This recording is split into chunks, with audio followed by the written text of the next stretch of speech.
Il revient, qui vit dans les tourments. Reviens en Dieu, ton Créateur. La main de l'Éternel n'est pas vraiment trop courte pour sauver et pour libérer.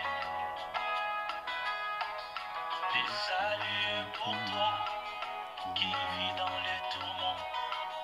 Reviens en Dieu, ton Créateur.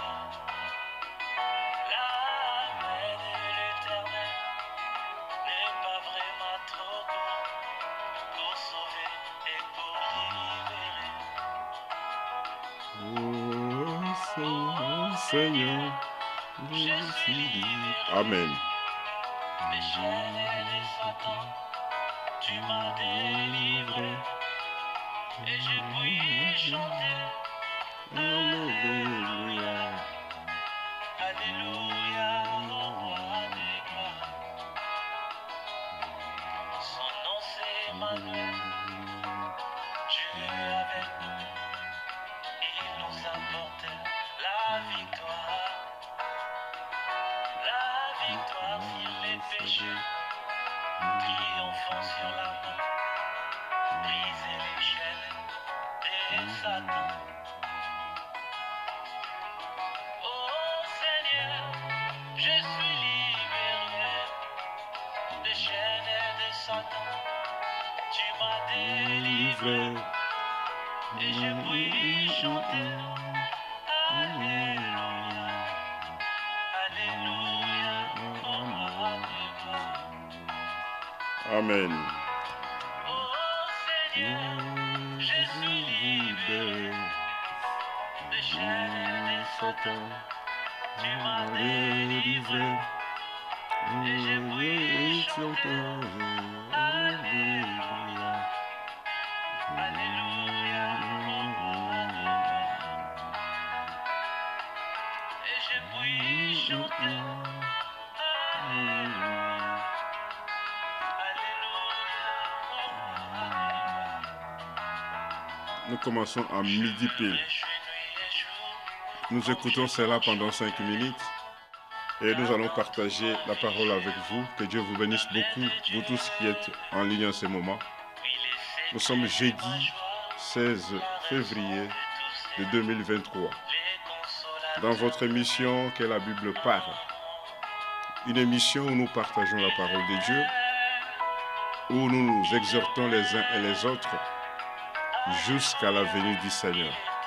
C'est votre Jean qui est au milieu de vous et qui est devant vous. Que le Seigneur vous bénisse partout où vous êtes, ceux qui nous écoutent en ce moment et ceux qui vont encore écouter.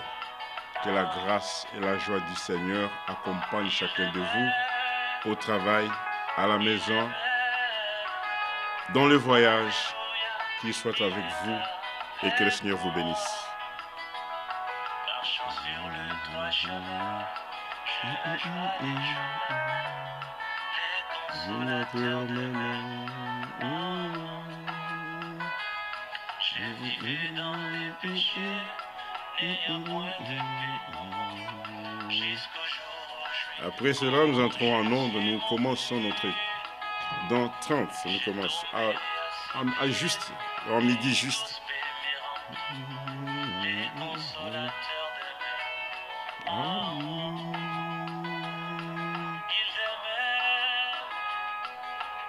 de ils demeurent, Alléluia. Marchons sur le droit chemin, j'ai la joie des jours, les consolateurs de il est avec moi partout et connaît tous mes soucis. Amen. Je suis erré et libre comme un oiseau. Le Saint-Esprit me contrôle. Jésus s'attend Alléluia. les consolateurs demeurent en moi. Il demeure, oh, alléluia, il demeure avec moi. Marchons sur le droit chemin, J'ai la joie des jours, les consolateurs demeurent.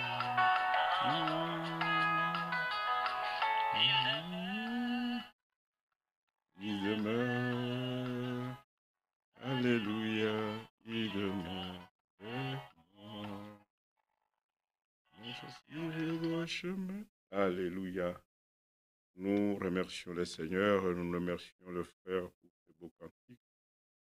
Nous voulons maintenant entrer dans l'observation de la parole de Dieu. Le Seigneur nous aime et c'est pourquoi nous le disons merci pour cela et que Dieu puisse bénir chaque frère, qu'il puisse bénir aussi chaque sœur. Je suis en train d'ouvrir ce que conduit. Alors, nous allons.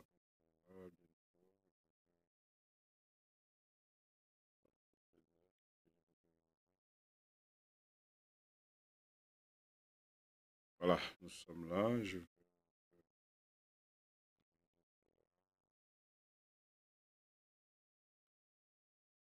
Et vous sera bientôt là.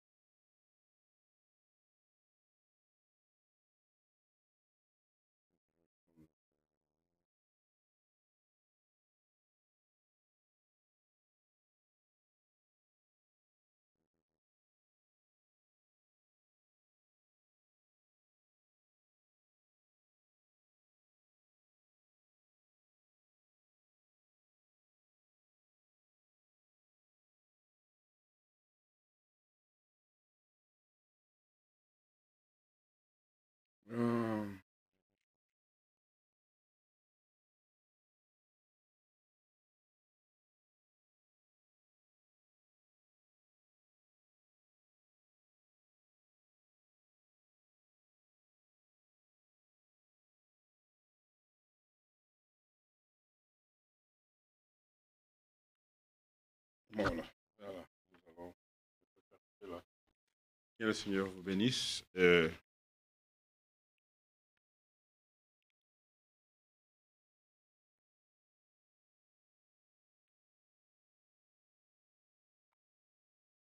Que le Seigneur vous bénisse richement. Nous avons la joie d'être encore présents devant votre petit écran, devant vous. Nous voulons partager certaines écritures que nous avons prises, qui sont prises pour notre exhortation de ce jeudi. Comme vous l'avez constaté sur les titres, nous avons écrit, nous avons dit, Dieu conduit son peuple par son esprit. Ainsi, avant toute chose, nous remercions les frères et sœurs de partout qui nous écrivent. Nous recevons vos messages et que le Seigneur puisse ajouter les bénédictions à votre travail et à tout ce que vous faites pour le royaume. Nous savons que le temps de la fin, c'est un temps d'abord qui est glorieux pour les élus de Dieu. Nous avons reçu la promesse du retour du Seigneur et cette promesse est dans Jean chapitre 14. Le Seigneur dit, il est allé nous préparer une place et il viendra pour nous prendre. Et si nous partons dans Jean, même là nous étions verset 16, c'est le verset, nous ne pouvons pas commencer Jean chapitre 14. Regardez comment il est dit. À son verset 16, il est dit ceci. Verset 15, il dit, si vous m'aimez, gardez mes commandements, et moi je prierai le Père, et il vous donnera un consolateur. Il vous donnera le Saint-Esprit. C'est la promesse du Père qui a été donnée par le Père, par le Seigneur, par Dieu, le jour de la Pentecôte. Il vous donnera notre consolateur, afin qu'il demeure éternellement en vous. L'Esprit vérité que le monde ne peut pas recevoir parce qu'il ne le voit pas. Vous les connaissez car il demeure en vous et il sera en vous. Le Saint-Esprit demeure avec nous et il est en nous. Pourquoi? Qu'est-ce qu'il fait? C'est pour qu'il puisse nous conduire dans toute la vérité. Ça, c'est les témoignages des Saintes Écritures. Il dit que le monde ne peut recevoir. Ainsi, par l'Esprit de Dieu, par la révélation, nous comprenons que ceux qui sont encore dans le monde ne peuvent pas avoir l'Esprit du monde et en même temps avoir l'Esprit de Dieu. Cette promesse, c'est une promesse que le Seigneur a donnée pour ceux qui ont quitté, ceux qui appartiennent à l'Église épouse, au corps, à son corps à lui. C'est ce corps qui sera conduit par l'Esprit. Parce qu'il a dit qu'encore un peu de temps, le monde ne me verra pas. Mais vous, lorsqu'il est parlé de vous, il est en train de parler de ses disciples, ceux qui ont fait l'exode, qui ont accepté l'œuvre de la rédemption. Alors il dit, nous continuons, il doit demeurer en vous et il sera en vous. Le verset 18, je ne vous laisserai pas orphelins.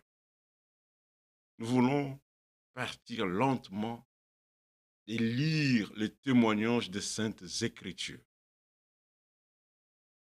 Comme nous l'avons écouté pendant la semaine et même pendant la prédication internationale de Krefeld, notre Dieu n'a jamais retiré son esprit à l'Église.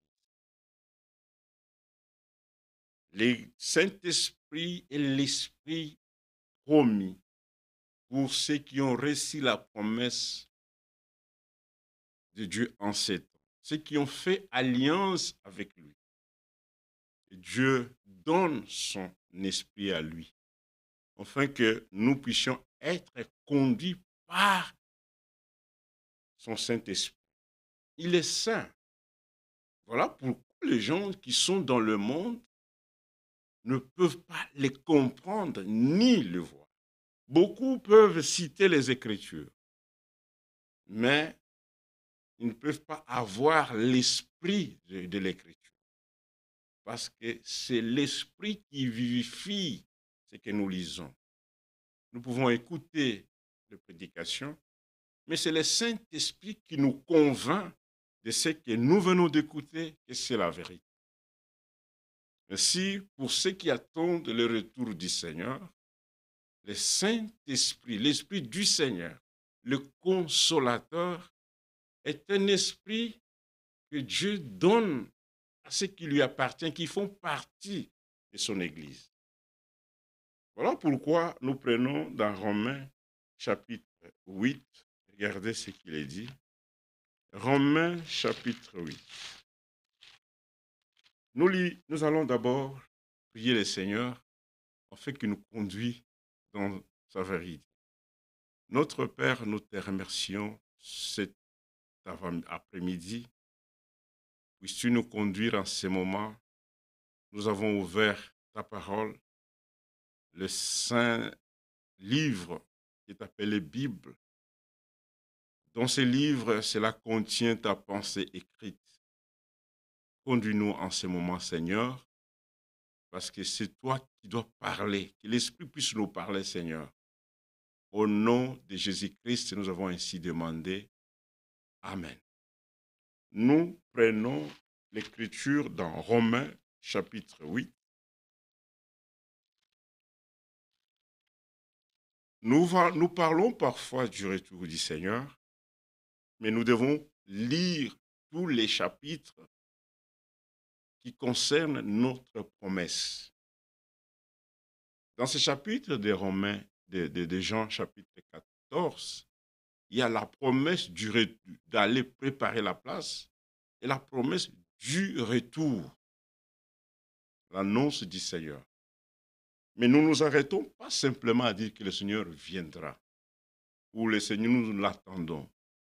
Lorsque nous partons au verset 15, 16, c'est là où nous voyons que à ceux qui attendent le retour du Seigneur, il y a une promesse de consolateur, une promesse qui est faite pour les élus de Dieu. Je ne vous laisserai pas orphelins. Je vais vous envoyer, le Père va vous envoyer les consolateurs. Et s'il faut que je m'en aille, c'est le Seigneur qui l'a dit. Si je ne m'en veux pas au Père, les consolateurs ne viendront pas. Il ne s'agit pas de 3 personnes ou de 2 personnes ou de l'Esprit puissant et le petit esprit. C'est le même Dieu dans la manifestation de son esprit maintenant. Parce qu'il dit, je serai en vous. Mais comment il est en nous? C'est par son esprit. Voilà pourquoi nous disons, merci Seigneur, de cette révélation de ce moment. Tu as promis de revenir, mais tu as promis d'être d'abord avec nous et d'être en nous. Par là, nous comprenons que chaque membre du corps de Christ, chaque membre du corps du Seigneur doit être l'habitation de Dieu. Il faut que chacun de nous soit l'habitation du Seigneur. Voilà pourquoi l'appel, c'est un appel que le Seigneur fait individuellement avec nous. Il nous appelle et lui, lorsque nous sommes nés de lui, il nous donne tout ce qui contribue pour notre croissance. Merci, notre Dieu, pour de telles paroles. Lorsque nous lisons, nous avons confiance dans ce que nous croyons. Ainsi, dans Romains chapitre 8, écoutez comment ce qu'il dit. Verset 1, nous commençons par ça. Il n'y a donc maintenant aucune condamnation pour ceux qui sont en Jésus-Christ. Pour échapper à la condamnation, pour échapper au tribunal de Dieu, il faut que vous soyez en Christ. Ceux qui sont en Christ, il n'y a aucune condamnation.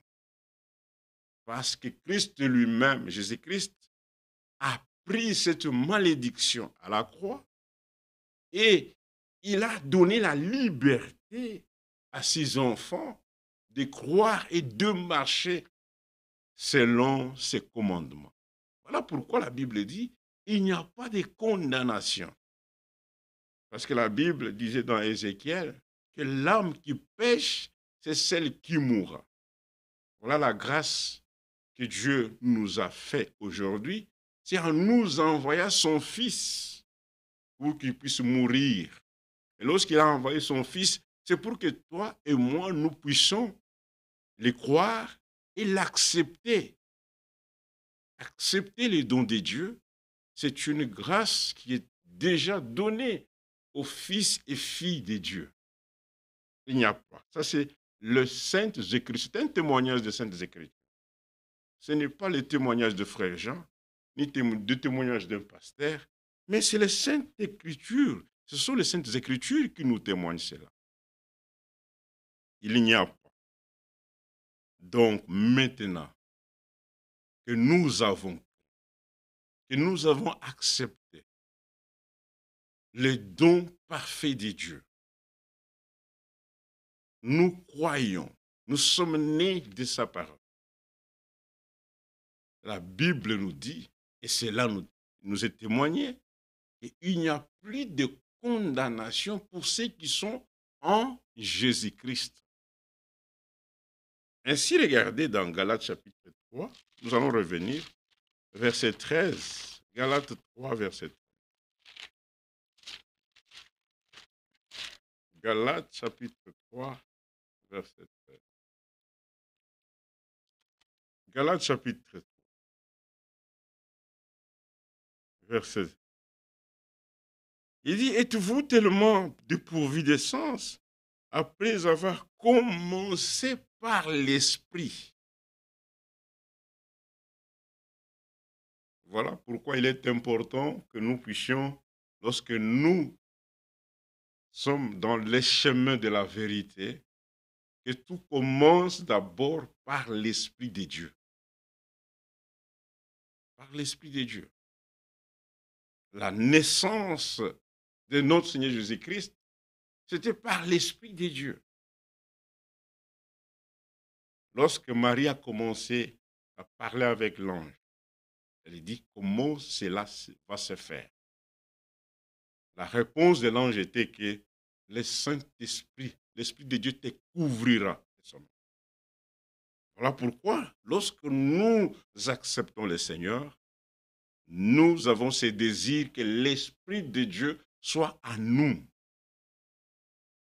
Voilà pourquoi chaque commencement dans la vie chrétienne, chaque commencement est important dans le temps où nous sommes.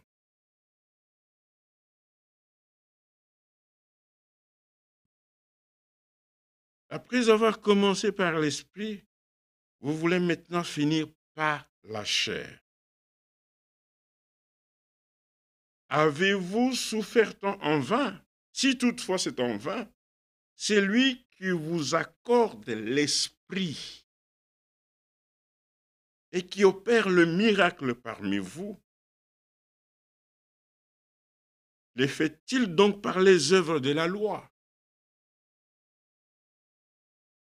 Il fallait que ces gens des Galates puissent suivre l'Esprit de Dieu, afin qu'ils ne puissent pas tomber encore dans les œuvres de la loi.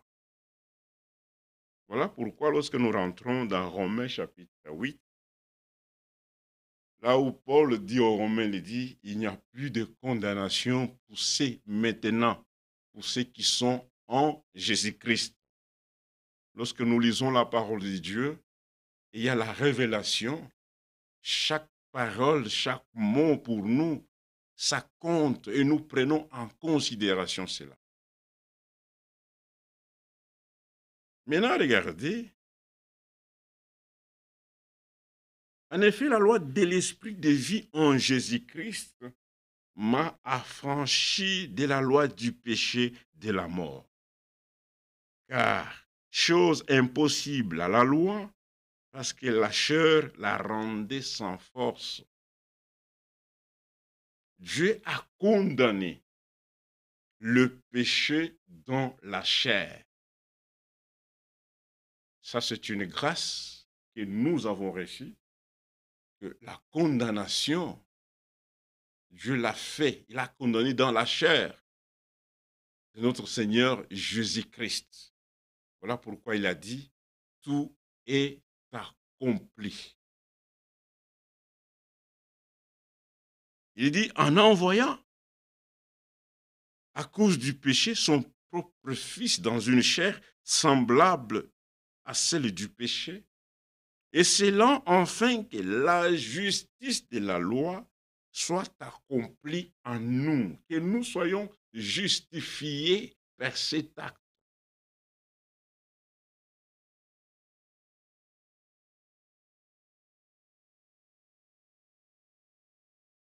Que cela soit accompli en nous, qui marchons non selon la chair, mais selon l'esprit.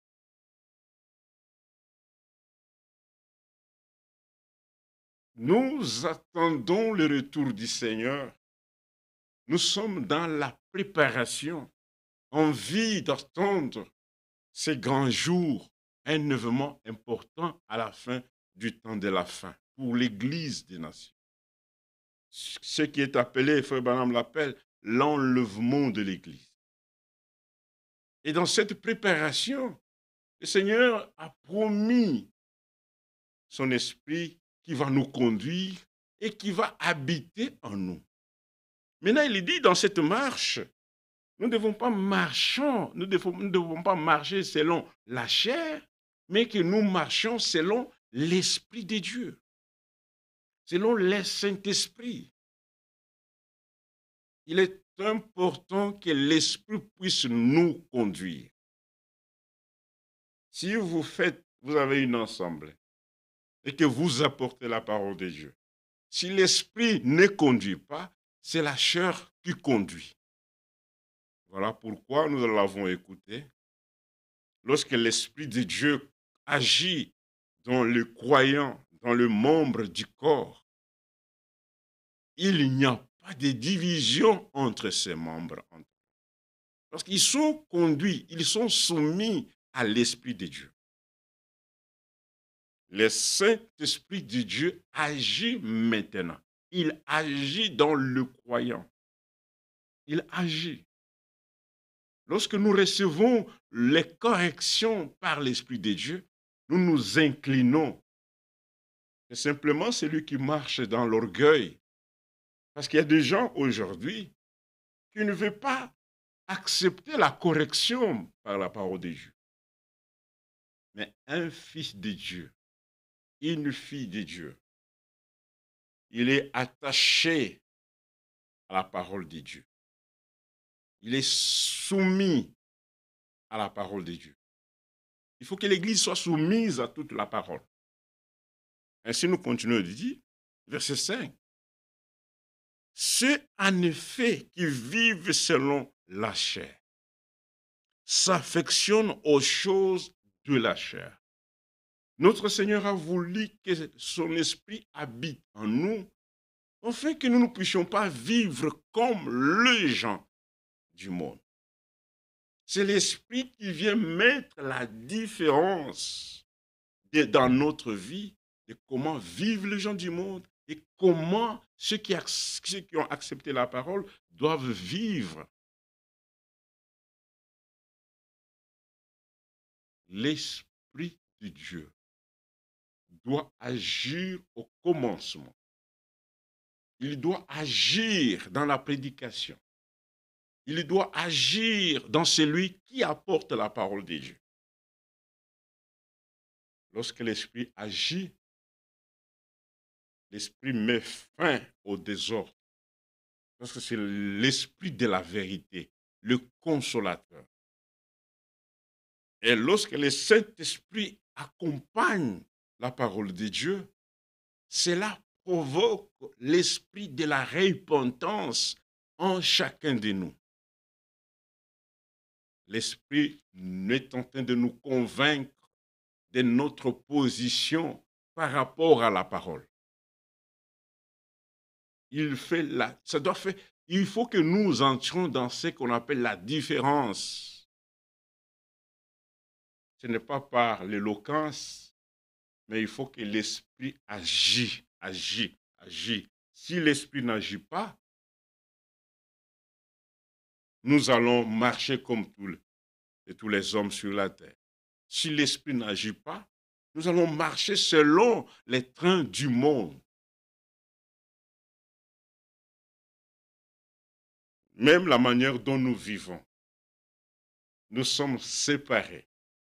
La rédemption, c'est être séparés et entrer en Jésus-Christ.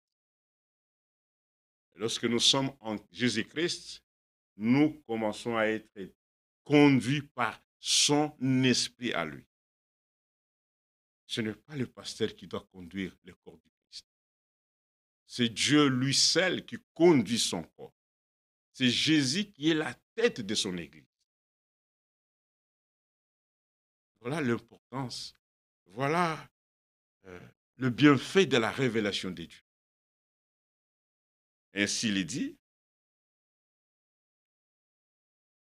Tandis que ceux qui vivent selon l'esprit, toujours quand on parle de l'esprit, c'est écrit avec E majuscule. Il s'agit du Saint-Esprit. Et ceux qui vivent selon l'esprit s'affectionnent aux choses de l'esprit. Galates, nous allons lire ça. Il dit, et l'affection de la chair, c'est la mort. Tandis que l'affection de l'esprit, c'est la vie et la paix. Quelle vie, c'est la vie de Dieu. Quelle paix, c'est la paix que procure la parole de Dieu. Parce que Dieu lui-même est un Dieu de paix. Voilà pourquoi lorsque nous nous trouvons réunis comme des hommes, le Saint-Esprit doit nous conduire pour qu'en chacun de nous soit manifestée la vie de Dieu. Et cette vie de Dieu est toujours accompagnée avec la paix de Dieu. Si aujourd'hui, il y a beaucoup de choses qui se passent dans les assemblées, c'est parce qu'il y a ceux qui sont conduits par l'Esprit et les autres ne sont pas conduits par l'Esprit de Dieu. Et celui qui n'est pas conduit par l'Esprit de Dieu, il va agir selon l'esprit du monde, selon l'esprit qu'il affectionne. Nous disons merci Seigneur, parce que dans ces temps de la préparation et de la correction, chaque prédication, nous ne nous remettons pas encore pour demain. Nous voulons qu'en ce jour, lorsque nous écoutons, disons Seigneur, c'est comme si c'est la dernière prédication. Parce que des gens disent, bon, je vais écouter demain. Mais le demain, ça appartient à Dieu. Être conduit par l'Esprit de Dieu. Dieu conduit encore son Église par son Esprit. Il conduit son peuple. Il ne pouvait pas laisser son peuple comme cela, orphelin. Il y a l'Esprit du monde et l'Esprit de Dieu. Et ceux qui font partie du royaume de Dieu, ils sont maintenant conduits par l'Esprit de Dieu. Voilà pourquoi nous réunissons. Il n'y a pas maintenant le problème de tribus, ni de problème de langue, ni de problème de peau. Ceux qui n'ont pas l'Esprit de Dieu, ils s'affectionnent beaucoup à leur tribu. Ils aiment beaucoup leur tribu. Ils font comme font ceux qui sont dans leur tribu. Ils aiment beaucoup les gens qui sont de leur tribu.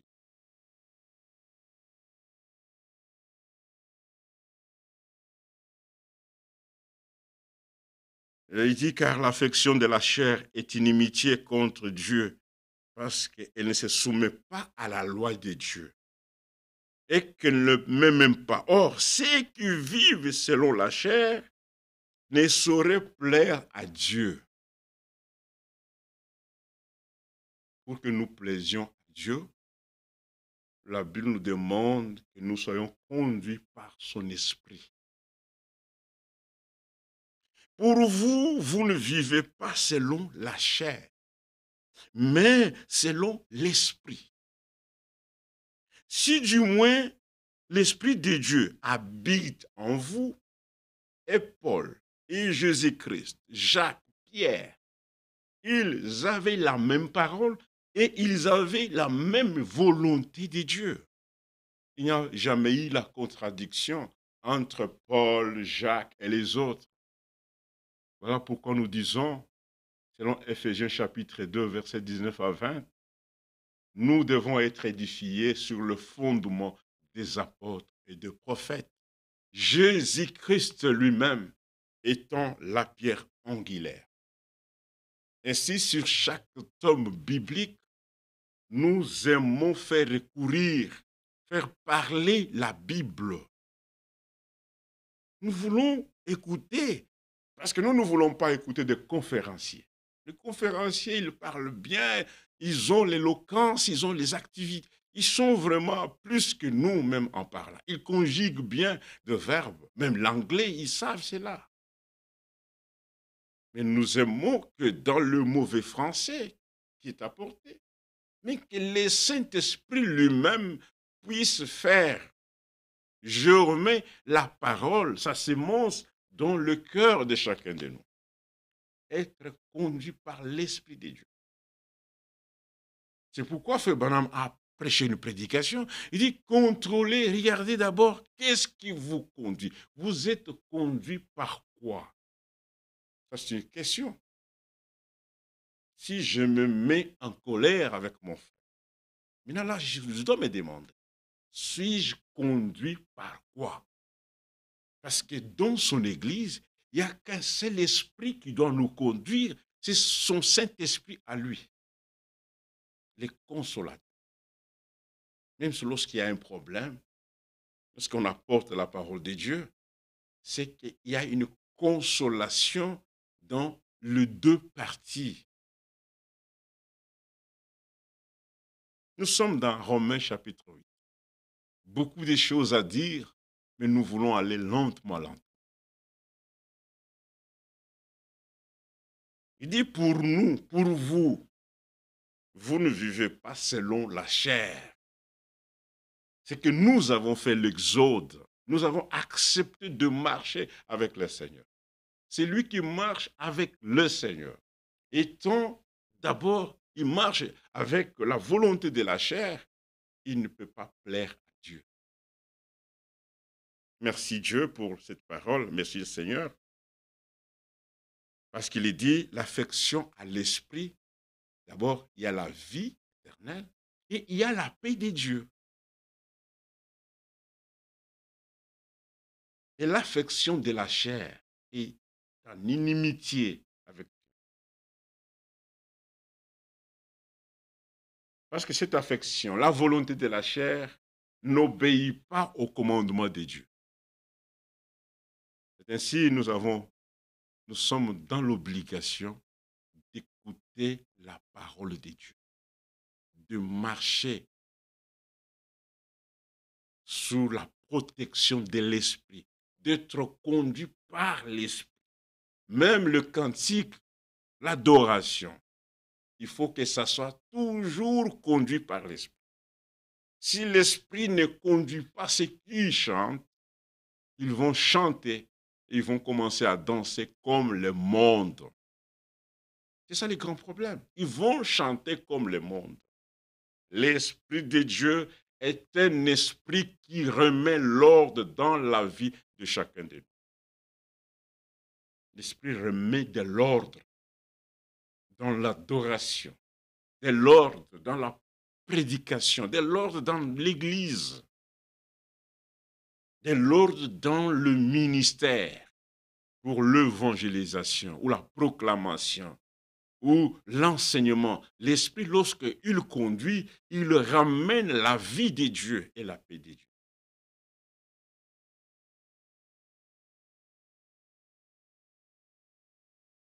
Il dit, verset 10, maintenant il dit, si du moins l'Esprit de Dieu habite en vous, si quelqu'un n'a pas l'Esprit de Dieu, de Christ, il ne lui appartient pas. Et si Christ est en vous, le corps est vrai, est mort à cause du péché, mais l'esprit est vie à cause de la justice. Et si l'esprit de celui qui a ressuscité Jésus-Christ d'entre les morts habite en vous, c'est toujours habiter. Il doit habiter en nous. Lorsque nous naissons, c'est que nous avons la vie, nous avons l'esprit qui commence à nous conduire.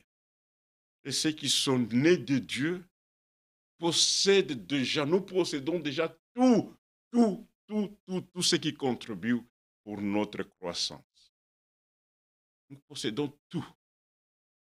Il est important, comme nous l'avons dit un jour, lorsqu'un enfant naît, il naît avec tout, que ce soit un homme, que ce soit une femme. Il faut maintenant le temps de lui donner à manger pour qu'il puisse grandir selon ce qu'il est en train de manger. Nous sommes nés, lorsque nous sommes engendrés par la parole, nous avons tout. Maintenant, nous sommes obligés d'écouter la parole de Dieu de manger la véritable nourriture pour notre croissance. Voilà pourquoi, regardez, Éphésiens. Éphésiens dit que c'est quelque chose. Lisons Éphésiens. Éphésiens. Non, ce n'est pas, c'est Pierre. Pierre, oui, un Pierre. Un Pierre, c'est là où je vais partir. Un Pierre, regardez. Lorsque nous sommes nés de Dieu, nous avons tout. Regardez ce que Pierre dit. Et j'aime cette écriture ici. 2 Pierre, oui, c'est 2 Pierre, chapitre 1, à son verset 3. Il dit, sa divine puissance nous a donné tout ce qui contribue à la vie. Tout ce qui contribue à la vie, Dieu nous l'a donné cela. Tout. Notre croissance. Tout ce qui contribue à la vie et à la piété au moyen de la connaissance de celui qui nous a appelés par sa propre gloire et par sa vertu. Celui-ci nous assure de sa part le plus grande et plus précieuse promesse, afin que par elle, vous deveniez participants de la nature divine. Pour que nous soyons participants de la nature divine, nous devons être conduits par l'Esprit de Dieu. Ainsi, pour avoir cette puissance, c'est lorsque vous êtes né que vous avez la vie. Nous n'avons pas simplement la vie, nous devons aussi avoir l'Esprit de Dieu. Oh Seigneur, fais-nous grâce que nous comprenions ces choses ici. Nous pouvons répéter comme Pierre. Nous tenons, nous faisons attention à la parole prophétique, comme à une lampe qui brille dans l'obscurité, jusqu'à ce que l'étoile du matin soit formée dans notre cœur. Et aucune écriture ne peut pas être l'objet d'une manipulation humaine. Sa divine puissance nous a donné tout ce qui contribue à la vie, à ceux qui sont nés de Dieu, qui sont engendrés par sa parole. L'engendrement par la sémence divine nous conduit déjà par l'Esprit. Nous ne pouvons pas être conduits par nous-mêmes. Voilà pourquoi nous disons chaque jour, mes bien-aimés dans le Seigneur, celui qui est né de Dieu, sa vie doit être réglée selon la parole de Dieu et selon l'Esprit de Dieu. Selon la pensée de Dieu.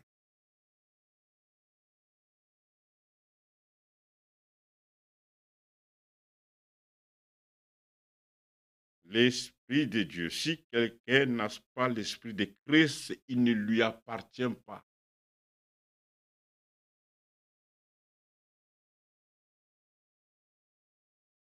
Un Corinthiens, allons-y pour voir comment le Saint-Esprit fait. Galates chapitre 5.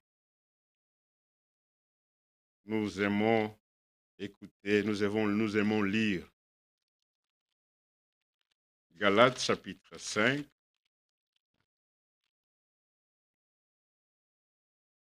Merci beaucoup. Que Dieu vous bénisse. Yolande Sejagoyou. Que Dieu vous bénisse, mes frères. Dites-nous là où vous nous suivez.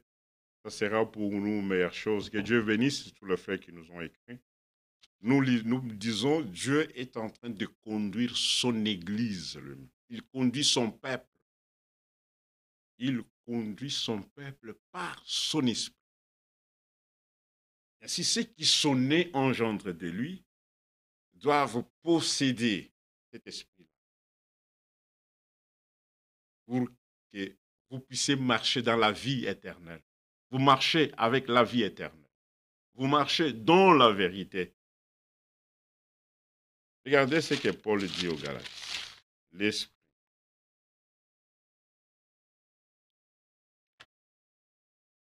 Regardez Galates chapitre 5, je suis là. À son verset, il dit,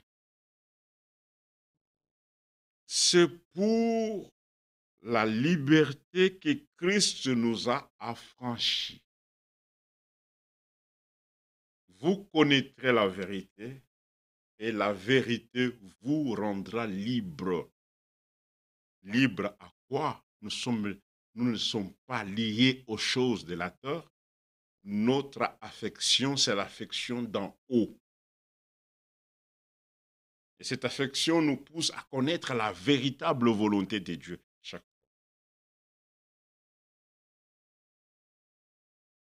Il dit, demeurez donc ferme et ne vous laissez pas mettre de nouveau sous les jougs de la servitude. Il y a des gens qui écoutent la parole, comme ils sont encore enfants, ils veulent rentrer encore à l'affection de la chair. Pourquoi il dit, nous devons demeurer pour ne pas demeurer dans sa parole ferme et ne vous laissez pas mettre de nouveau sous les jougs de la servitude. Maintenant, regardez à son verset 16. Verset 13, il dit, frères, vous avez été appelés à la liberté.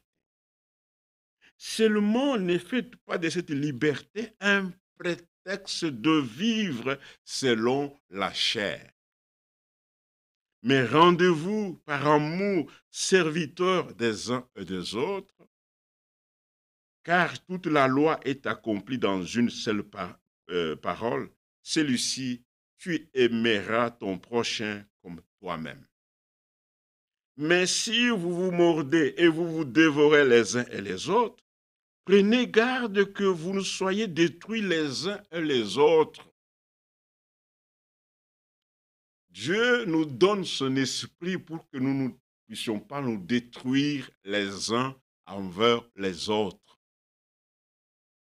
La destruction, c'est l'œuvre de l'ennemi. Et c'est lui qui détruit son frère. Il montre par là qu'il n'a pas l'esprit de Dieu. Il n'a pas l'esprit de la paix. Regardez dans le monde aujourd'hui, si dans beaucoup de pays africains, des pays souffrent à cause de la rébellion, parce que ces gens-là, ils sont rebelles. Ils veulent détruire toute chose. Un rebelle n'aime pas la paix. Et celui qui n'est pas conduit par l'Esprit de Dieu, il n'aimera pas la paix, parce que c'est l'Esprit qui nous donne, qui nous procure la paix. C'est l'Esprit de Dieu et la vie de Dieu qui fait en nous que nous soyons des hommes et des femmes de paix. La paix de Dieu est importante lorsque le peuple sont réunis. Parce que vous pouvez être dans une assemblée, s'il n'y a pas la paix, vous sentirez que vous n'êtes pas le bienvenu dans cette assemblée. La paix est très importante. Et pour avoir la paix de Dieu, il faut que nous soyons tous conduits par l'Esprit de Dieu. C'est pourquoi vous voyez qu'il y a beaucoup de difficultés. Il y a les uns qui ont commencé à apporter ce message, qui n'ont jamais été conduits par l'Esprit de Dieu. C'est ça. Nous comprenons maintenant que lorsque les gens ne sont pas conduits par l'Esprit de Dieu, il y a toujours des problèmes les uns envers les autres. Il y a toujours des problèmes envers les autres.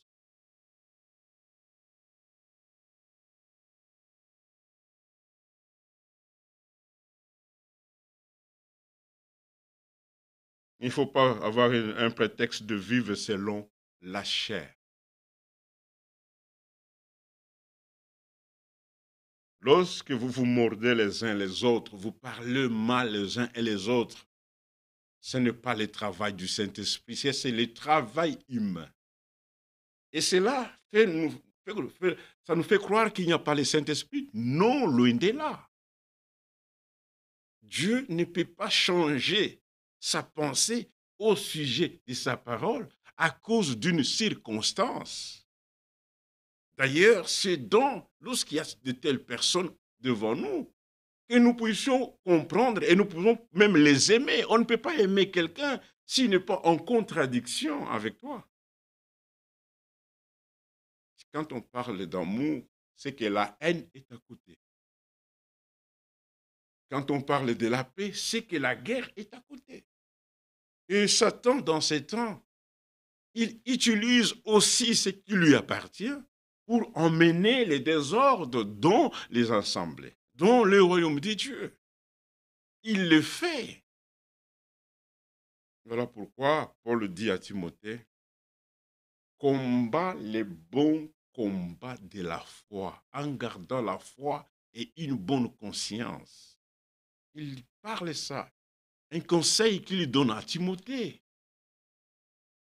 Beaucoup ont déjà fait naufrage à la foi, car ils n'ont pas une bonne conscience. Cette faculté de pouvoir nous examiner nous-mêmes. Est-ce que je suis dans la foi? Est-ce que les actions que je pose sont conformes à la volonté divine? C'est toujours être conduit par l'Esprit de Dieu. Et cet Esprit, lorsqu'il vient en nous, verset 16, maintenant l'exercer, nous pouvons lire aussi, c'est ce que nous avons pris, Romains chapitre 8. J'ai dit donc, l'apôtre Paul dit aux Galates, marchez selon l'Esprit, marchez. Quelqu'un ne peut pas marcher sans l'Esprit de Dieu. Si quelqu'un veut marcher en attendant le retour du Seigneur, nous devons marcher selon l'Esprit. Et vous n'accomplirez pas les désirs de la chair. Car la chair a des désirs contraires à ceux de l'Esprit. Et l'Esprit en a des contraires à ceux de la chair. Ils sont opposés entre eux. Lorsque dans un camp, il y a l'affection à la chair, et l'autre camp, l'affection à l'esprit, c'est déjà une opposition. Même par la prédication.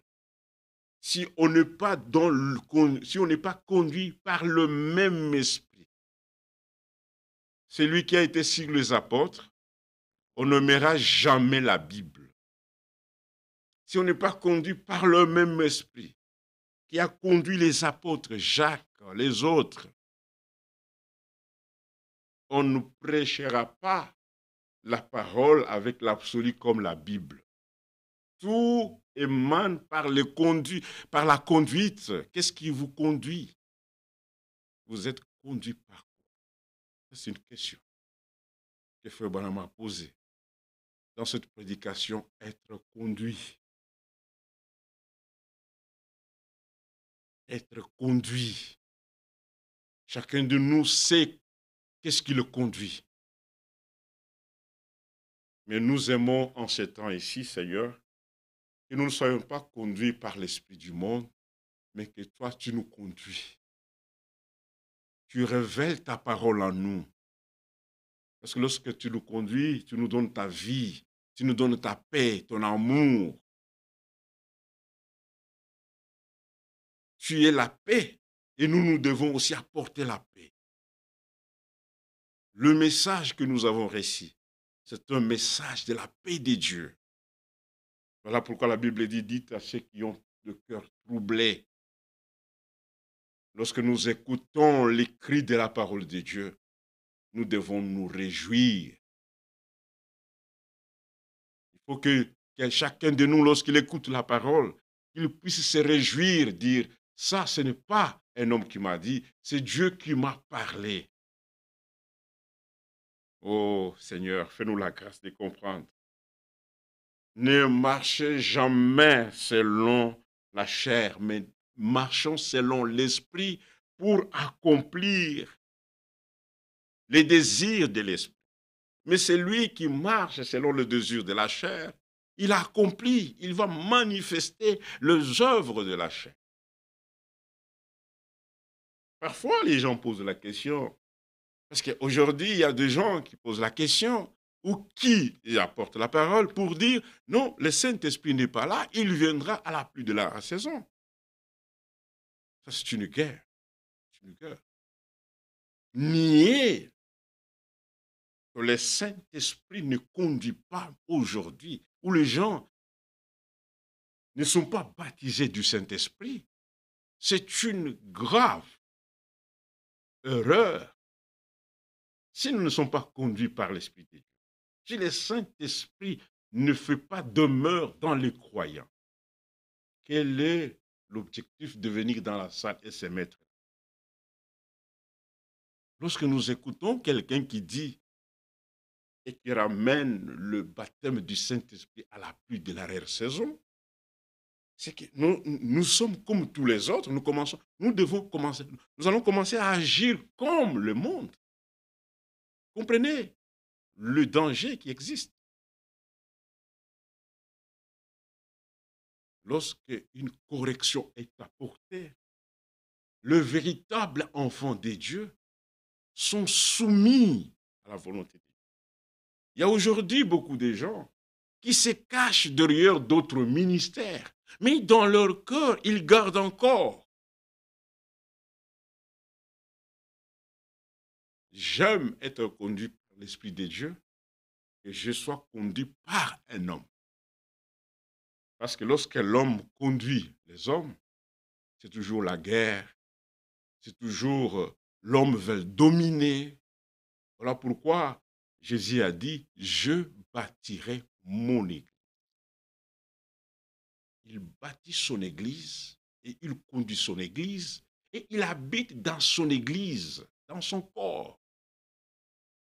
Il habite dans chacun des membres pour le conduire. C'est lui qui n'a pas l'Esprit de Dieu, ne sera jamais compatible à la parole de Dieu. Voilà pourquoi il est dit, le verset 19, de Galates chapitre 5, « Or, les œuvres de la chair sont évidentes. Ce sont la débauche, l'impureté, les dérèglements, l'idolâtrie, la magie, les rivalités, les querelles, les jalousies, les animosités, les disputes, les divisions, les sectes, l'envie, l'ivrognerie. Les gens boivent et s'enivrent. Ils viennent même à la chair déjà ivres. Vous voulez qu'ils soient conduits par l'Esprit de Dieu, ils sont conduits par l'esprit de la boisson, jusqu'à arriver même à s'enivrer. Derrière toute ivresse, il y a l'esprit de la prostitution. Voilà pourquoi dans des bars, ils ont toujours mis des femmes pour attirer, parce que la bière est un stimulant. La boisson stimule. Si nous regardons dans la parole, beaucoup de gens qui étaient ivres, qui se sont enivrés, on a vu les résultats qu'ils ont apportés. Nous devons être conduits par l'Esprit de Dieu. Maintenant, regardez ce qu'il dit au verset 22. Mais le fruit de l'Esprit, tout ce qui se manifeste dans la vie d'un croyant, ce n'est pas ses efforts à lui. Ce sont le fruit de l'Esprit de Dieu qui les conduit. Voilà pourquoi il est dit. Mais les fruits de l'Esprit, c'est l'amour, la joie, la paix, la patience, la bonté, la bienveillance, la foi, la douceur, la maîtrise de soi, la tempérance. La loi n'est pas contre ces choses. Maintenant, verset 24, il est dit, ceux qui sont en Jésus-Christ ont crucifié la chair avec ses passions et ses désirs. Si nous vivons par l'Esprit, nous aimons vivre par l'Esprit. Nous portons, il dit, si nous vivons par l'Esprit, marchons aussi selon l'Esprit. Ne cherchons pas une vaine gloire en nous provoquant les uns et les autres, en nous portant envie les uns et les autres. Maintenant, dans 1 Corinthiens, chapitre 2,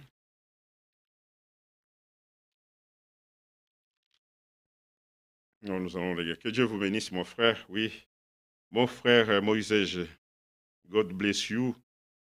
être conduit par l'Esprit de Dieu, c'est la chose la plus importante en ces moments. Nous voulons être conduits par l'Esprit de Dieu. Si un homme vous conduit et qui n'est pas lui-même conduit par l'Esprit de Dieu, vous allez voir et il va se manifester dans la vie de cette personne l'orgueil, les injures, la provocation, la jalousie. Parce qu'il est attaché à une volonté de la chair. L'Esprit de Dieu, le Saint-Esprit est important. Nous témoignons par notre engagement, par le baptême d'eau. Mais Dieu, à son tour, lorsqu'il nous baptise de son esprit, il témoigne. C'est un témoignage éternel. C'est un sceau, comme Frère Branham l'a dit. C'est pourquoi il est dit, n'attristez pas l'Esprit de Dieu qui est en vous, le Saint-Esprit qui est en vous. On ne peut pas l'attrister. 1 Corinthiens chapitre 12. 1 Corinthiens chapitre 12. À son verset 12. Non, c'est 1 Corinthiens.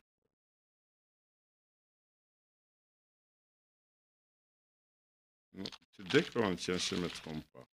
On va aller là-bas. Il y avait quelque chose que je veux parler.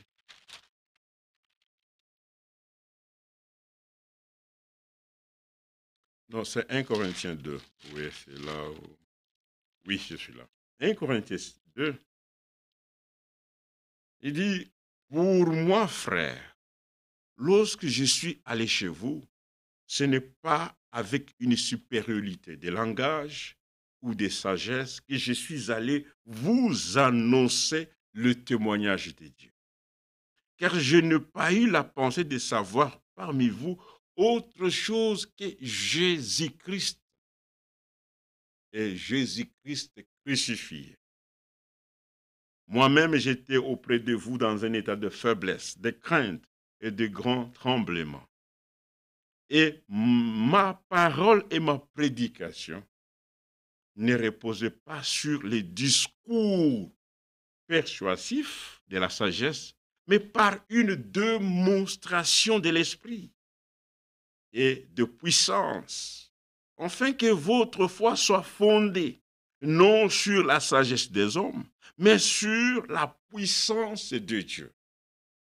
Lorsque les apôtres enseignaient, lorsqu'ils arrivaient quelque part, ils s'attendaient toujours à l'Esprit de Dieu de les conduire. Ainsi, lorsque l'Esprit de Dieu nous conduit, lorsqu'une prédication est donnée et conduite par l'Esprit de Dieu, cela engendre une régénération dans ceux qui écoutent la parole de Dieu. Ce n'est pas les discours avec une supériorité de langage. Lorsque quelqu'un est conduit par l'Esprit de Dieu, son langage devient le langage de la parole. Ses actions sont contrôlées toujours par la parole de Dieu. Verset 6, il dit, cependant, c'est une sagesse que nous prêchons parmi le parfait. Sagesse qui n'est pas de ces siècles, ni des siècles à venir, qui vont être anatis à la puissance. Nous prêchons la sagesse de Dieu, mystérieuse et cachée que Dieu, avant les siècles, avait prédestinée pour notre gloire.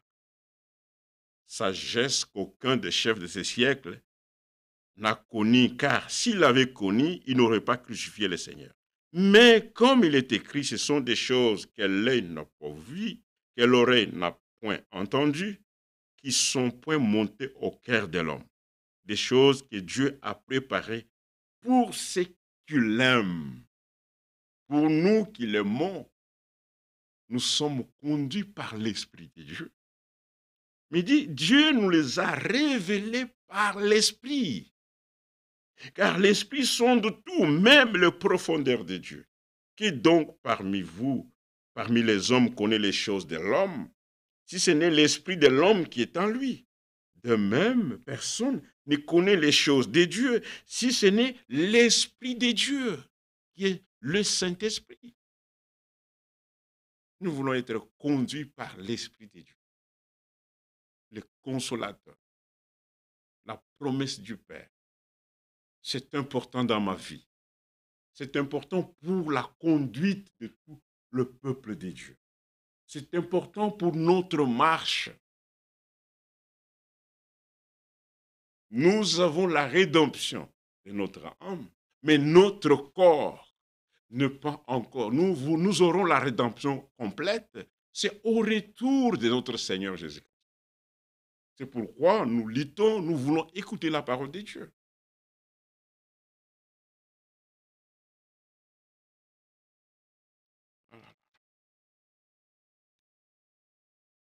Regardez ce qu'il dit dans Galates chapitre 4. Nous allons lire aussi là-bas. Et nous allons continuer demain. Je vais lire aussi Frère Branham. Écoutez Galates 4, verset 6. Il dit ceci. Et parce que vous êtes fils, l'Esprit n'est pas envoyé pour tout le monde. C'est simplement pour une catégorie de ce qu'on appelle le Fils de Dieu, les enfants de Dieu, pour le corps de Christ. Si quelqu'un ne croit pas au baptême du Saint-Esprit en ce moment, nous prêchons ce qui est la vérité et nous réfutons ce que les hommes donnent comme prédication.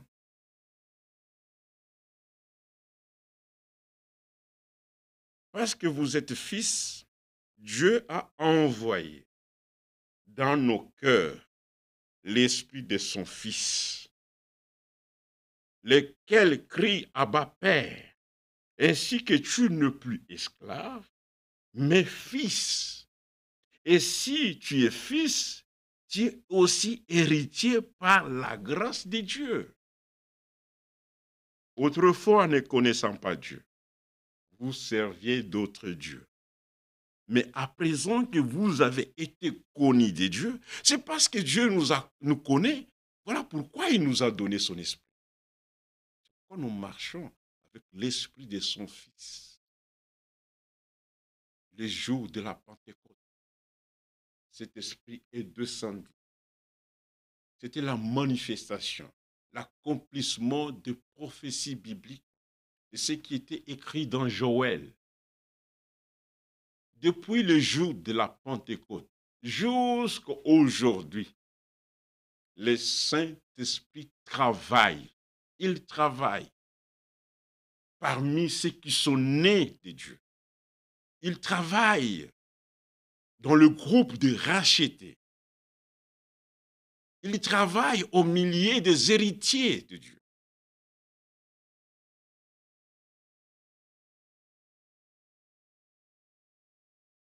Maintenant, il dit, mais à présent que vous avez connu Dieu, ou plutôt que vous avez été connus de Dieu, comment retournez-vous à ces faibles et pauvres principes élémentaires au monde?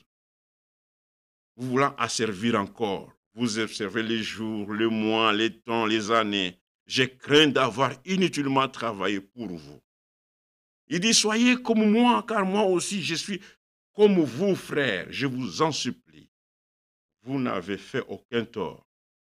Vous savez que ce fut à cause d'une infirmité. Alors, ceux qui sont conduits par l'Esprit de Dieu, ils doivent avoir la volonté, ils connaissent la volonté de Dieu. Et ils marchent selon ce que Dieu dit. Voilà pourquoi nous avons lu dans Galates chapitre 5. Regardez, ceux qui sont conduits par l'Esprit de Dieu et ceux qui ne veulent pas l'Esprit de Dieu. C'est lui qui ne veut pas le Saint-Esprit, il va s'affectionner aux choses du monde. Il voudra être comme le monde. Une sœur qui ne veut pas l'Esprit de Dieu, parce que l'Esprit de Dieu, c'est l'Esprit de la correction. Il va se maquiller, il va se couper les cheveux, sa parure elle voudra être comme les gens de Hollywood. Parce que cette personne, pour elle, la télévision, le maquillage, tout ça, ce sera sa vie. Mais lorsque l'Esprit de Dieu est en nous, il produit les fruits de la parole, les fruits de l'Esprit. Nous ne marchons pas selon la sagesse du monde, mais nous marchons selon la volonté de Dieu. Dans 1 Corinthiens, chapitre 1, verset 17, là, regardez ce que l'Esprit dit. Et puis à la fin, nous allons lire Frère Branham pour connaître ce qu'il dit. C'est lui notre messager pour l'église de Laodicée. Dans 1 Corinthiens, chapitre 1, le verset 17, il dit ceci. Verset 10, il est dit, moi un peu, c'est toujours votre émission. Aujourd'hui, c'est, vous voyez, nous partons lentement, lentement. Nous ne voulons pas parler parce qu'on parle des choses qui sont sérieuses. Maintenant, il dit, regardez comment Paul exhorte l'église de Corinthe. Je vous exhorte, frères, par le nom de notre Seigneur Jésus-Christ, à tenir tous un même langage et à ne point avoir de divisions parmi vous, mais à être parfaitement unis dans un même esprit, même l'unité de Dieu. Il faut que ce soit l'unité autour de la parole, l'unité autour du même esprit. Et comme nous avons dit tout au commencement, il y a des gens qui se cachent derrière d'autres prédicateurs, derrière des groupes. Paul dit, n'êtes-vous pas charnels? Si vous dites, nous sommes des tels, les autres disent, nous sommes des tels. Nous ne voulons pas nous cacher derrière un groupe, mais nous voulons nous cacher en Jésus-Christ. Nous allons proclamer la vérité de Dieu, même si nous restons seuls avec notre famille. C'est cette vérité que nous allons proclamer. Nous ne voulons pas avoir beaucoup d'amis, des gens, mais qui ne veulent pas être en accord avec ce que l'Esprit dit. Non, non, non. Si je prêche pour plaire aux hommes, je ne serai jamais serviteur de Dieu. Je suis au service du Seigneur, pas au service d'un groupe, ni au service d'une église. Mais la communion est importante. Nous ne travaillons pas en solitaire, mais nous devons travailler dans le champ de Dieu. Et dans ces champs, nous devons respecter les normes. Parfois, les gens font des voyages pour unir tel groupe avec tel groupe, tel groupe avec tel groupe. Nous voulons que le Saint-Esprit lui-même puisse conduire chacun de nous.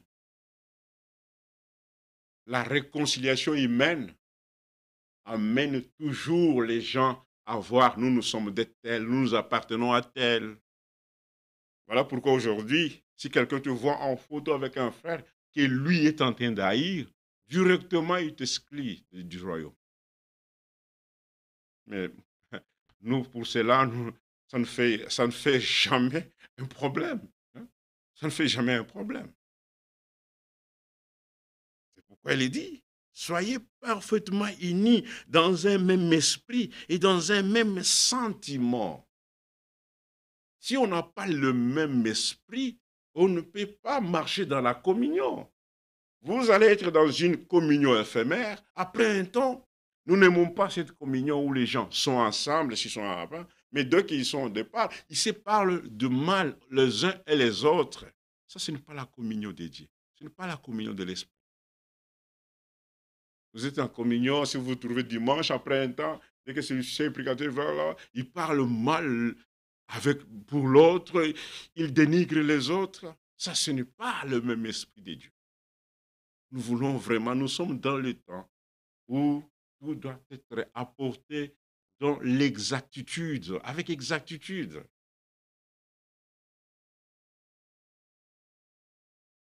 Nous ne cherchons pas à avoir beaucoup de gens, nous ne cherchons pas l'argent, mais nous aimons que nous marchons dans l'Esprit de Dieu en accomplissant ce que le Seigneur fait et ce que le Seigneur nous a recommandé de faire. Mais comment nous devons le savoir? Tout est déjà mentionné dans sa parole. Il dit, car mes frères, j'ai appris à votre sujet par les gens d'Échoé qu'il y a de rivalités au milieu de vous. Je vais dire que chacun de vous parle, moi je suis de Paul, d'Apollo et de Céphas, et moi de Christ. Christ est-il divisé? Paul a-t-il été crucifié pour vous? Ou est-ce qu'au nom de Paul que vous avez été baptisé? Je rends grâce à Dieu de ce que je n'ai baptisé aucun de vous, excepte Crispus et Gaius, afin que personne dise que vous avez été baptisé. Maintenant, verset 17. Ce n'est pas pour baptiser que Christ m'a envoyé, c'est pour annoncer l'évangile, et cela sans la sagesse du langage, afin que la croix de Jésus, la croix de Christ ne soit pas rendue vaine. Car la prédication de la croix est une folie pour ceux qui périssent, mais pour nous qui sommes sauvés, elle est une puissance. Et lorsque nous écoutons une prédication apportée et conduite par l'Esprit de Dieu, que le Seigneur nous révèle toutes ces bénédictions. C'est en ce moment que nous recevons ce qui est promis pour nos âmes. C'est en ce moment que nous recevons la justification de Dieu. Lorsque nous écoutons une prédication apportée, conduite par l'Esprit de Dieu, c'est en ce moment que nous sommes conduits par l'Esprit de Dieu. C'est en ce moment que nous marchons dans la sanctification de l'Esprit. C'est en ce moment où l'Esprit de Dieu, lorsqu'il habite dans chacun de nous, que nous avons la paix les uns avec les autres, envers les autres. Notre Dieu, jusqu'en ce temps, il conduit son Église. Dans Romains chapitre 15, verset 19, il dit ceci. Romains chapitre 15, verset 19.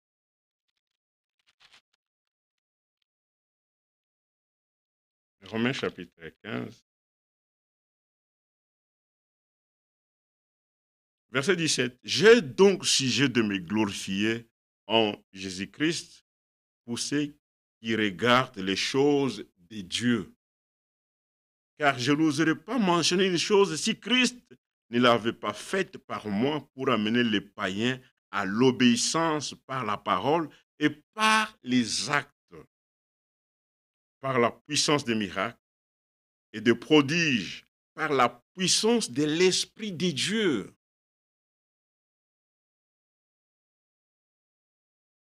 C'est pourquoi nous devons faire attention à la parole prophétique.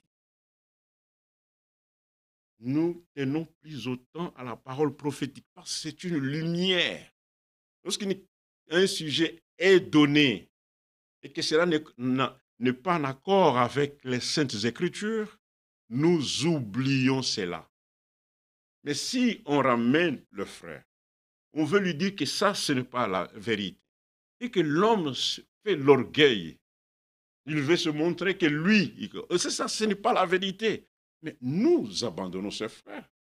Nous ne parlons pas mal de lui. Nous le laissons. Éphésiens chapitre 5, verset 9. Éphésiens 5, verset 9.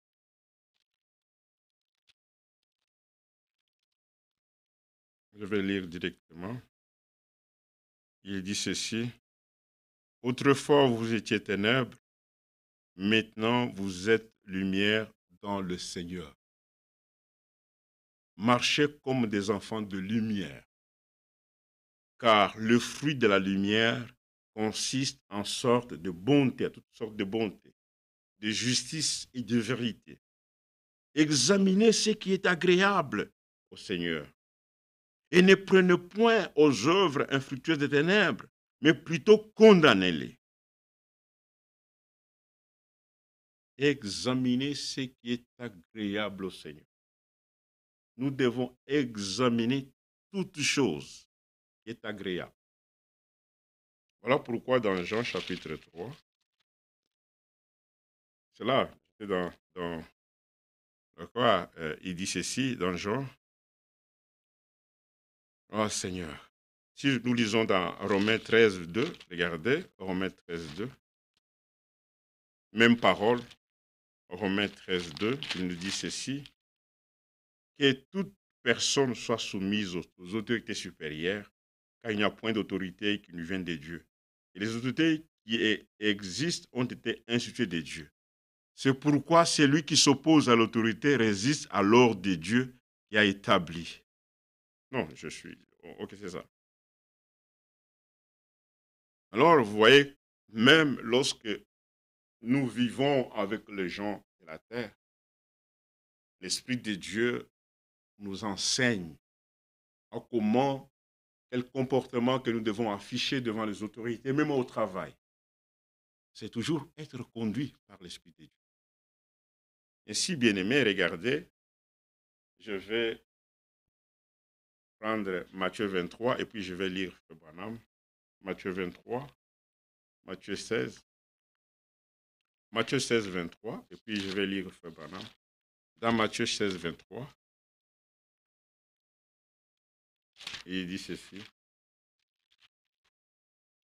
Matthieu 16, 23.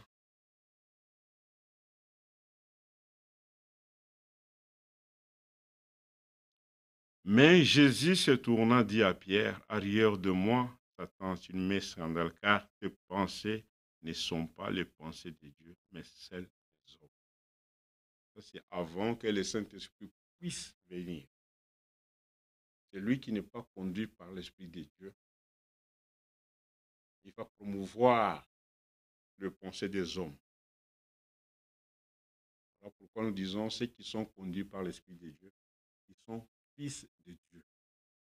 Parfois, lorsqu'on est en face des hommes qui disent que le Saint-Esprit sera toujours le jour à la pluie de leur saison, ils ont toujours des questions qu'ils demandent. Si, frère, vous êtes baptisé du Saint-Esprit, pourquoi vous allez travailler?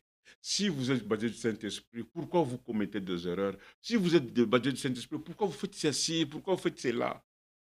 Il faut que vous soyez comme, frère, qui ne travaillent pas. Nous avons compris que c'est une sagesse humaine. C'est une sagesse humaine, simplement. C'est une sagesse humaine. Ainsi, dans les temps qui vont, dans les jours à venir, nous allons parler comment Dieu est en train d'utiliser ses enfants et pourquoi, étant même ayant le Saint-Esprit de Dieu, nous tombons malades. Regardez l'erreur que les gens font. Il y a eu un frère, on a parlé avec lui un jour, ici à Gatineau. Il me disait, non frère, le Saint-Esprit, quand il viendra, il a donné ses arguments.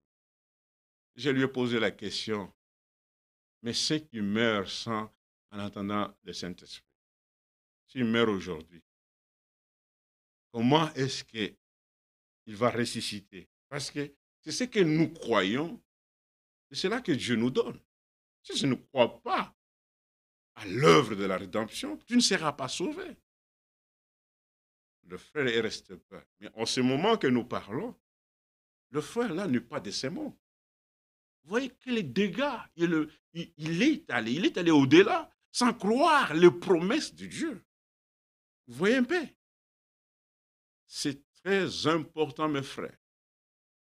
L'œuvre de Dieu, c'est une œuvre qui est conduite par l'Esprit de Dieu. Il sera en nous, il va nous conduire et il faut qu'il habite aussi en nous.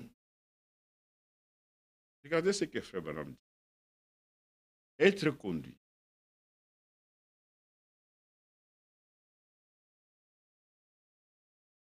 Il dit, seul Jésus peut vous conduire à cette vie éternelle. Il n'y a ni église, ni dénomination, ni prédicateur, ni prêtre, rien d'autre qui puisse vous y conduire. C'est dans sa prédication, être conduit. Vous devez être conduit par lui, par Jésus-Christ. Comment il doit te conduire? En ces moments, c'est par son esprit qui nous conduit. Il nous a envoyé la parole. Nous avons accepté la parole. Maintenant, il faut que lui nous conduise. Parce que cette parole, il faut que la parole puisse prendre la vie en nous. Il puisse manifester les œuvres de la parole de Dieu. Il faut que l'Esprit vivifie sur ce que nous avons cru, sur ce que Dieu a dit. C'est pourquoi il dit, maintenant cette vie est ici ce soir. C'est le bonhomme qui l'a dit. C'est vrai. Le Saint-Esprit est ici, lequel est Christ sous la forme de l'Esprit. Son esprit, l'onction est ici, encore un peu de temps. Et le monde ne me verra plus, mais vous me verrez, car je serai avec vous, et même en vous, jusqu'à la consommation, jusqu'à la fin du monde. Ça, c'est le Seigneur qui a dit. Jean chapitre 14, 15, 16, 17. Nous continuons encore. Il dit ceci, je lis dans Être conduit.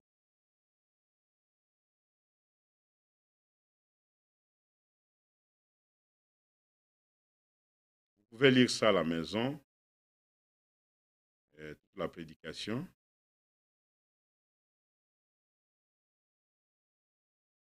Vous pouvez l'imaginer, vous conduisant hors de sa parole. Qui est lui-même? Jésus. S'il est la parole, et que vous êtes une partie de lui, ne serez-vous pas une partie de la parole? La parole sur laquelle Dieu désire déverser les eaux du salut, pour l'identifier aujourd'hui, comme les apôtres l'identifièrent, comme Luther, Wesley, comme les gens dans leur temps l'identifièrent. Ceci est un autre âge. C'est la parole. La parole dit que ce sont les choses que nous voyons arriver aujourd'hui, pas à la pluie de l'arrière-saison.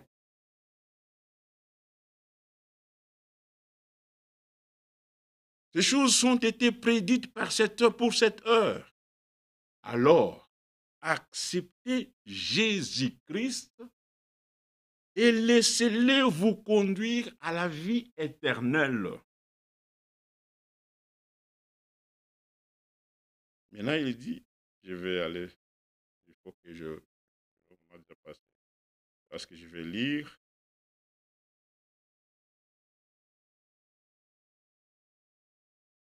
Il dit, vous avez un choix à faire en tant que jeune homme. Il parlait aux jeunes frères. Si vous allez avoir une éducation ou pas, vous avez un choix à faire. Vous pouvez ne pas désirer en avoir. Vous pouvez la refuser. Vous avez un choix à faire quant à votre conduite. Je vais vous blesser un petit peu ici. Vous voyez, vous pouvez sortir et laisser pousser vos cheveux et être Bill Tull ou de ces signares. Ou bien, vous femmes, vous pouvez vous donner une apparence de quelqu'une de décente. Alors être des créatures bizarres que nous ayons par ici, avec des yeux bleus, les cheveux coiffés à l'hydrocéphale et tout. Ah là là, l'homme de Dieu. Il dit, mais que vous ayez arrivé à l'église, vous voyez, vous avez tellement regardé la télévision, tellement les choses du monde, qui est très facile pour votre vieille nature adamique de laisser entraîner là-dedans pour agir comme les autres. Et je le répète encore, dans les cachères, dans l'ombre de l'expiation au temps de Moïse, quand Moïse fit sortir les enfants d'Israël, il ne devait pas trouver de levain parmi le peuple pendant 7 jours. Tout le monde le sait dans Exode. Il ne les trouva pas du tout de levain dans votre camp pendant 7 jours. C'est toujours représenter tous les âges de l'Église. Vous voyez, pas de levain. Ça, c'est une recommandation que Dieu avait donnée à Israël. Donc à Moïse, il dit, aucun levain parmi vous. Ainsi, dans notre temps, le Seigneur dit, faites attention au levain des pharisiens. Pas de levain. Qu'est-ce que c'est? Pas de credo, pas de mondanité. Jésus a dit, si vous aimez le monde et les choses du monde, l'amour de Dieu n'est pas en vous. Vous voyez? Et nous essayons de mélanger tout cela et nous devons le faire. Il nous faut arriver à croire à une seule chose. Où nous allons croire en Dieu, où nous allons croire à l'Église, où nous allons croire au monde. Mais nous prenons la décision d'être conduits par Dieu, d'être conduits par son esprit. Vous ne devez pas le mélanger. Ainsi, voilà pourquoi nous allons continuer. Mes frères bien-aimés, nous devons être conduits par l'Esprit de Dieu parce que c'est la chose la plus importante. Ceux qui sont conduits par l'Esprit de Dieu sont fils de Dieu. Voilà pourquoi Paul dit ceci, pour finir, dans 1 Corinthiens chapitre 15, nous devons croire comme il a dit, regardez, 1 Corinthiens chapitre 15.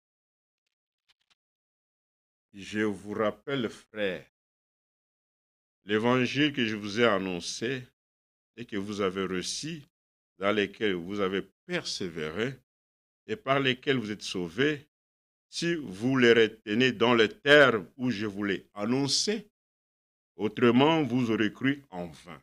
Comment ils ont apporté la parole? Comment ils ont annoncé l'évangile? Verset 3. Je vous ai enseigné avant tout, comme je l'avais aussi reçu, que Christ est mort pour nos péchés selon les Écritures. Sur chaque thème biblique, nous devons faire recours aux Écritures. Qu'est-ce que Dieu dit concernant le baptême du Saint-Esprit? Qu'est-ce que les Écritures nous enseignent? Pas prendre comme nous l'avons écouté, pas prendre ce que l'Église dit. Parce que dans l'Église, les gens ont leur ambition.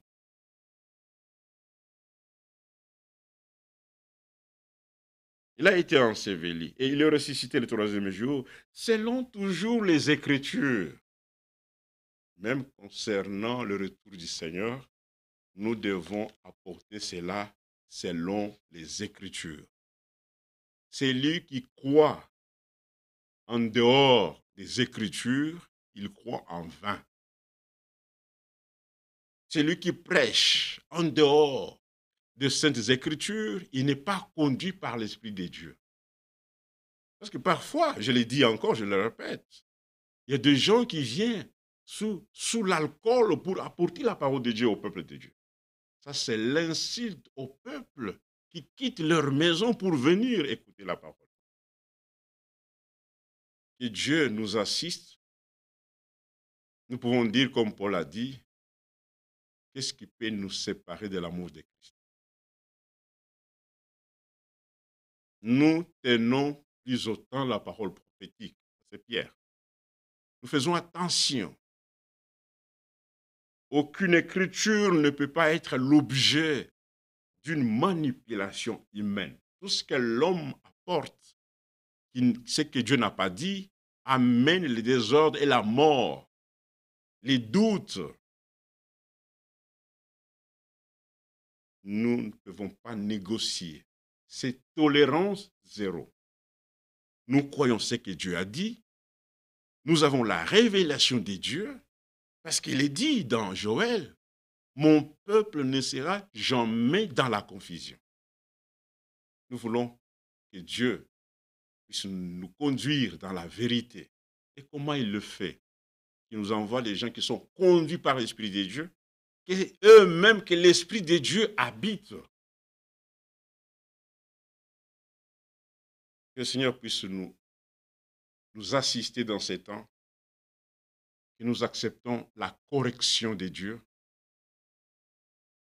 Voilà pourquoi le commencement d'une marche chrétienne, il faut que l'Esprit soit là. Il faut que l'Esprit doit être au commencement jusqu'à la fin. C'est lui qui nous conduit. Même lorsqu'il donna la grande commission à ses disciples, il dit, enseignez-leur, je serai avec vous.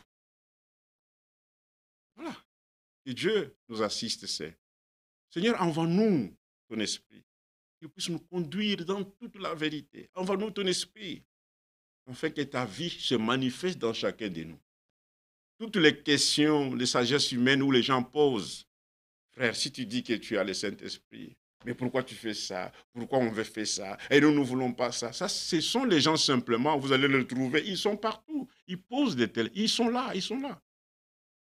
Frère, si tu es baptisé du Saint-Esprit, tu ne dois pas travailler, frère.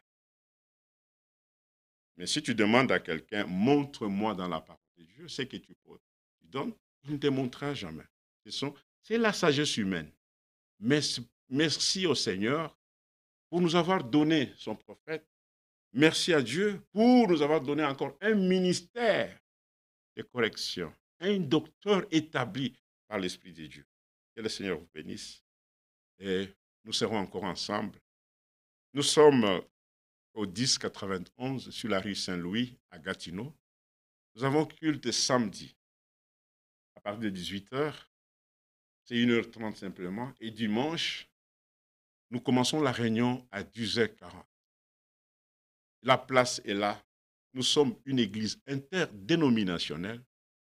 Nous n'appartenons pas, nous ne sommes pas une satellite d'une église, mais nous sommes une église autonome, croyant à cette promesse de Jean 14. Nous croyons à Malachie, l'envoi du prophète dans ces temps. Nous croyons à la révélation de Dieu qu'il a envoyée. Et cette parole qui a été donnée à Frère Branham, cette révélation a pour objectif de nous ramener à la foi du Père. Que le Seigneur vous bénisse. Prions les uns pour les autres. Le temps n'est plus de discussion. Nous n'avons pas ce temps-là. Nous sommes dans le temps d'être conduits par l'Esprit de Dieu et d'être corrigés par la parole de Dieu. C'est votre émission que la Bible parle. Donc, que la Bible parle aujourd'hui, nous avons voulu partager avec